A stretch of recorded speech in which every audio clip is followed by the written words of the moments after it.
One thing we've seen in recent years is that Congress has almost become a sideshow.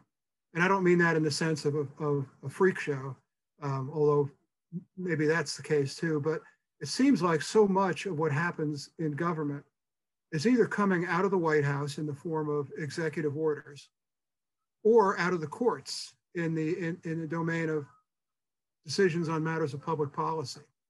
And one thing that we've seen in the presidency is that typically when a president is elected, their first effort is to work with Congress because they usually at the outset have a majority for their party in Congress. And we saw that with George W. Bush, we saw it with Bill Clinton, we saw it with Barack Obama. The default setting until recently has been, we'll try to get things done through legislation passed by Congress. And only later, when the other party takes control of Congress, do they start saying, well, I'm not going to get anywhere with Congress, so what can I do under my executive authority?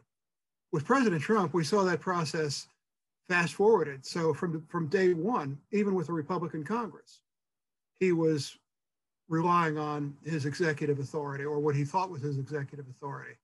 And I'm afraid that when people look at the presidency now, they're thinking, not what can you do as part of a constitutional system that involves sharing powers and seeking compromise and cooperation, but what are you going to do right now? And so therefore presidents make a lot of decisions and often because there's no legislative backing for them, they end up in court. And so the courts then get into the process as well. So that to me is a worrisome trend in the American presidency. What presidents can do through executive action is like instant, but it's not necessarily lasting.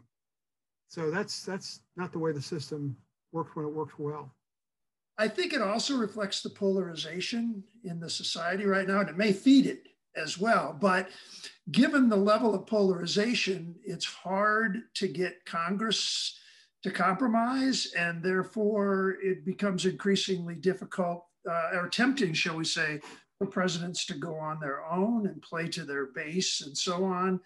So I think to some extent, what Mike describes is a reflection of the level of divisiveness within the society. And as a result, it kind of falls to the president, if anything's going to get done, to kind of ram it through on their own, which I agree is not a healthy way for a checked and balanced system of democracy to operate.